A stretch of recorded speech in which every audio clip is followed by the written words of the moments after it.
Je l'ai déjà dit combien de fois ici. Ne prenez pas pour ami un scorpion, parce qu'il finira toujours par vous piquer. C'est ça la réalité. Regardez ce qui se passe entre les États-Unis et Israël.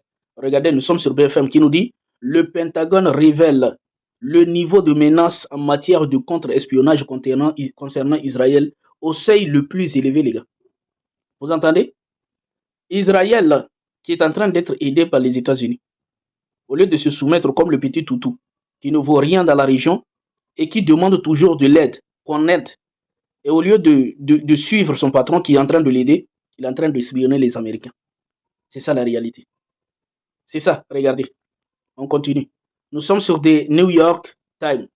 Le Pentagone a relevé son niveau d'alerte en matière de contre-espionnage pour Israël en raison de préoccupations concernant l'espionnage des pourparlers entre les États-Unis et l'Iran. Nous sommes sur LCI. Espionnage. Le Pentagone redoute une surveillance israélienne aux États-Unis. Nous sommes sur des télégraphes.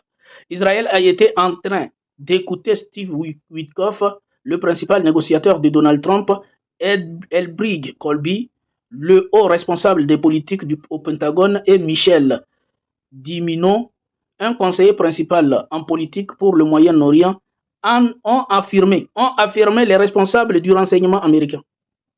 Les responsables du renseignement américain qui ont reconnu et avoué et dénoncé qu'Israël est en train d'espionner les Américains. Ouais, c'est ça la réalité, les gars. C'est ça. Ne jamais prendre le scorpion pour ami. On continue dans l'information qui nous dit, dans l'agence France Presse, qui nous dit le programme d'armement nucléaire de la Corée du Nord est à un point de non-retour, a affirmé la puissante sœur du dirigeant Kim Jong-un, Kim Yo-jong, citée dimanche par les médias officiels de son pays à la veille d'une visite du président chinois Xi Jinping. Le Hezbollah lance un essaim de drones pour anéantir une base israélienne. Les Israéliens, je vous ai dit, le Liban est en train de devenir leur pire cauchemar. Le média Arrête nous dit, prise entre le Hezbollah et Trump, les soldats israéliens payent le prix au Liban. C'est ça la réalité. Ça, c'est un média israélien qui le dit. Hein. Je vous dis, les gars, actuellement là-bas, je les conseille de fuir, de quitter là-bas et de s'enfuir et d'aller, je ne sais pas, aux États-Unis, en Russie, qu'ils aillent. Ils ont la double nationalité de toute façon. Là, nous sommes sur RT. Les militaires judéo-américains corrompent des congrès à double nationalité pour leur faire livrer nos secrets de haut niveau à Netanyahu. Ça, c'est un colonel du Pentagone. Le colonel du Pentagone qui a été interrogé, il dit quoi? Il dit les militaires judéo-américains, les milliardaires judéo-américains, les milliardaires judéo-américains sont en train de corrompre. C'est ça, au fait. Ces gens ne sont, en réalité, on vous dit qu'ils ont la double nationalité. En réalité, ils n'ont pas la double nationalité. Ils ont la double nationalité comme ça. Mais leur pays de rêve, c'est Israël. Donc, tout ce qu'ils sont en train de faire dans les pays occidentaux, c'est dans l'intérêt des pays d'Israël.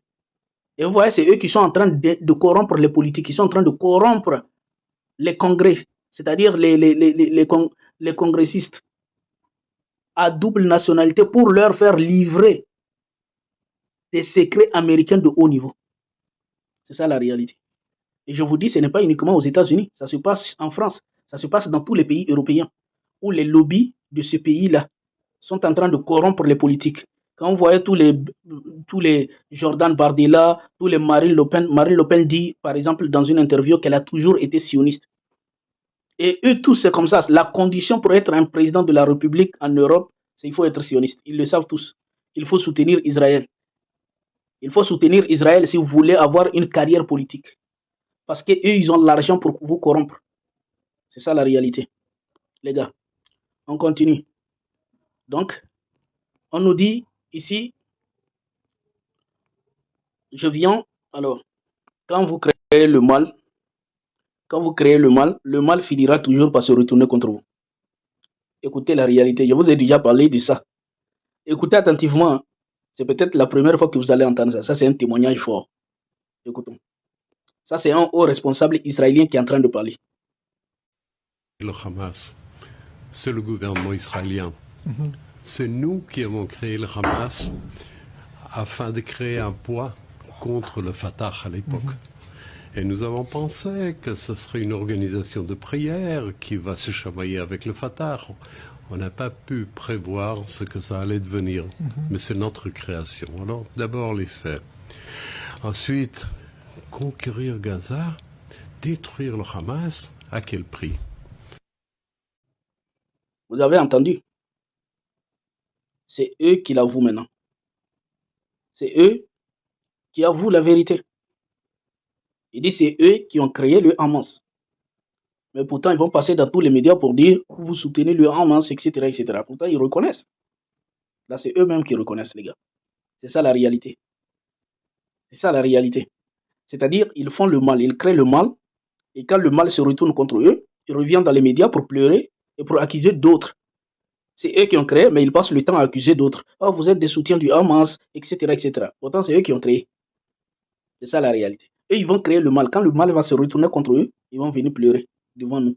Ils vont venir accuser les gens. Et c'est ce qu'ils pensaient. Ils pensaient qu'ils allaient... C'est-à-dire, c'était quoi le projet? Ils vont créer le Hamas qui va se retourner contre le Fatah. Et eux, ils vont rester là-bas. Et ces gens-là vont rester en train de se battre à côté. Et eux, les Israéliens, ils vont rester là-bas. Ils vont se laver les mains. C'est ça. Et j'ai déjà démontré que toutes les organisations terror ont été créées dans ce but. De servir leur intérêt. Et ça s'est toujours retourné contre eux. C'est ça la réalité. J'espère que vous avez aimé. On se dit à très bientôt. Portez-vous bien.